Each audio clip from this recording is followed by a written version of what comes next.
a hacer un pequeño vídeo hoy de la demostración de cómo se usan las propiedades de fluido, las tablas y las gráficas en el cuaderno de problemas.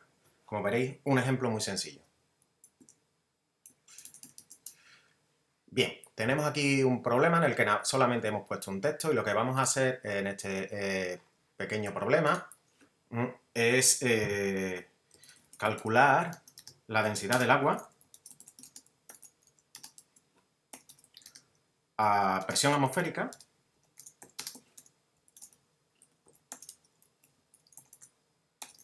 cuando cambiamos la temperatura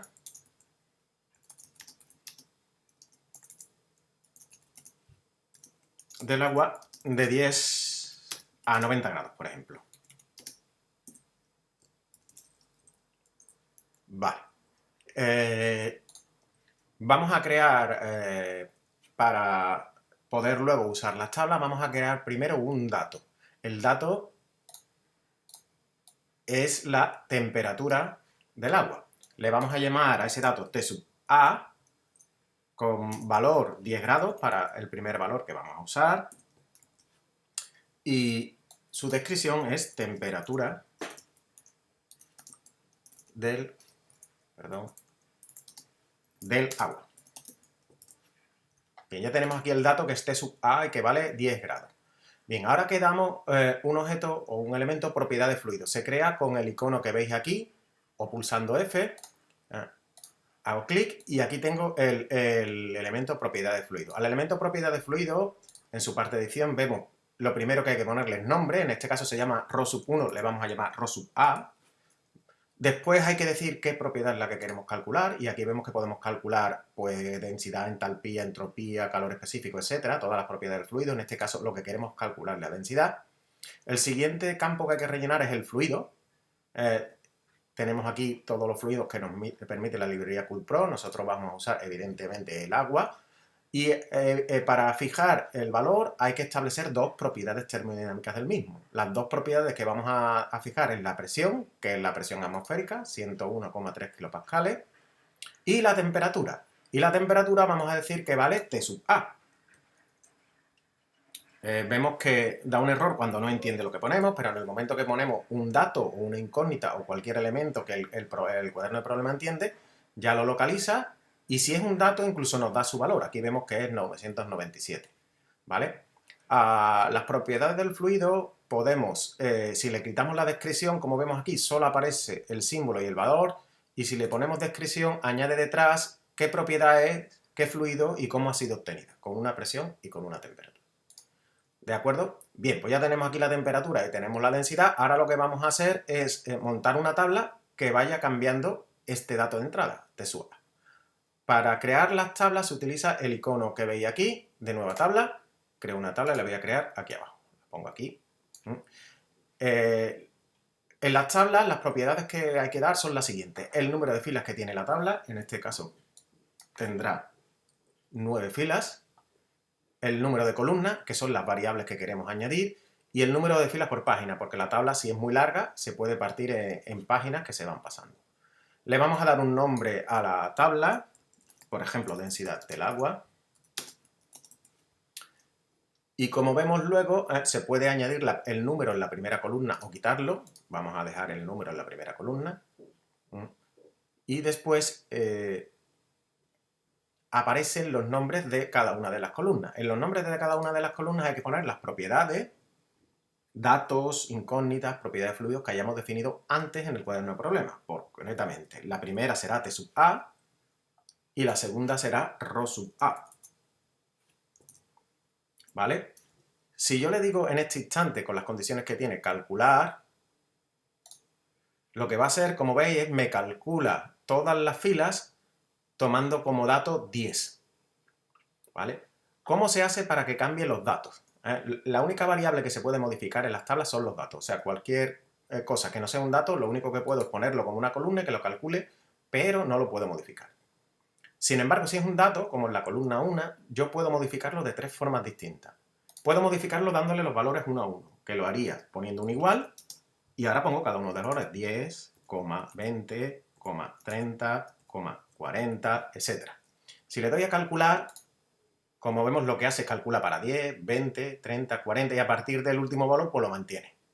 ¿Vale? Si hubiera puesto más valores, pues serían más. Una segunda opción es dar el paso, decir que el primer valor es 10 y con una arroba digo el incremento, es decir, que empieces en 10 y vaya tomando valores de 10 en 10. Si ahora le digo a calcular, como veis, 10, 20, 30, 40, 50, etc. Y la tercera opción es con una flechita, es decir, que vaya desde 10, flechita se pone con el menos y el ángulo mayor, que vaya del 10 al 90 y que los tome espaciados. Entonces cuando le digo a calcular, pues es lo mismo. Lo va tomando desde el 10 al 90 repartido equidistantemente. Bien, las tablas, una vez que han sido calculadas, con este botón de aquí se pueden exportar a un archivo CSV que puedo descargar y hacer con él lo que quiera, pintarlo en Excel o en cualquier aplicación o usarlo. Bien, pues ya hemos creado la tabla. Ahora que ya hemos creado la tabla, lo que vamos a crear es una gráfica para pintar estos datos. ¿Cómo se crean las gráficas? Las gráficas se crean con este objeto de aquí, que se llama nueva gráfica, le doy un clic y acabo de colocar la gráfica aquí. Bien, la gráfica lo primero que se puede dimensionar, lo primero que se puede decir es el nombre, vamos a llamarle gráfica de la densidad del agua. Lo segundo es el ancho que ocupa. El ancho se da con respecto al ancho total de la página. Entonces, si yo digo, por ejemplo, que quiero que ocupe el 75% de la página, aquí tenemos que está ocupando el 75% del ancho de la página.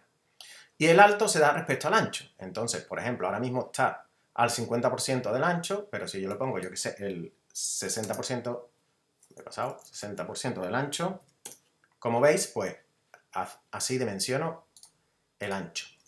Bien. Las gráficas siempre tienen que estar vinculadas a una tabla. Entonces yo en esta lista tengo que seleccionar de las tablas que ya he creado previamente a qué tabla está vinculada esa gráfica. En este caso, a la tabla densidad del agua que he creado antes. Y ahora puedo definir dos cosas, los ejes y la serie de datos que voy a meter en la gráfica. En los ejes, como vemos, aparece el nombre. Voy a ponerle como nombre al eje Y, le voy a poner la temperatura.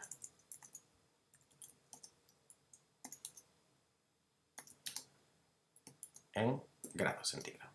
Bien, le puedo poner un mínimo y un máximo, por ejemplo, vamos ahí entre 0 y 100. Y el valor de I va a ser la densidad, le pongo un nombre, densidad, en kilo, partido por metro cúbico. Y también le pondré un máximo y un mínimo. Viendo los valores que tiene aquí, podemos poner, por ejemplo, entre 900 y 1000. Bien. Ya he marcado, esto se puede cambiar en cualquier instante. Ya he puesto los ejes y ahora son las series de datos. Entonces tengo que decir cuántas series de datos voy a pintar. En este caso, una sola, que es la densidad frente a la temperatura. Le pongo un 1 y aquí le puedo decir que muestre la leyenda o que no la muestre. Cuando hay una sola serie no tiene ningún sentido mostrar leyenda. Y ahora está esperando le diga cómo se llama la variable X y cómo se llama la variable Y. Siempre de las variables que están en esta tabla. Como está vinculada a esa tabla, solo puedo usar las variables que están en esa tabla. Entonces la variable X se llama T sub A y la variable Y, fijaros que mientras la escribo da un error porque no encuentro la variable Y, cuando ya la escriba no habrá problema, ρ sub A. Bien. Y como vemos, ya ha pintado la gráfica de la densidad frente a la temperatura. Las series se pueden configurar en color, cambiarle el color, yo sé, de rojo, cambiarle el símbolo, ninguno, un cuadrado, círculo, y cambiar la línea, desde no poner ninguna línea, entonces solo se verían los puntos, poner una línea recta que interpola o bien poner una línea suavizada. Aquí no se nota mucho porque la recta y la suavizada se parecen mucho. Bien, pues con esto hemos creado ya nuestro ejemplo, que era un pequeño ejemplo de demostración, como veis, para ver cómo se usan las propiedades de fluido, las tablas y las gráficas en el cuaderno de problemas.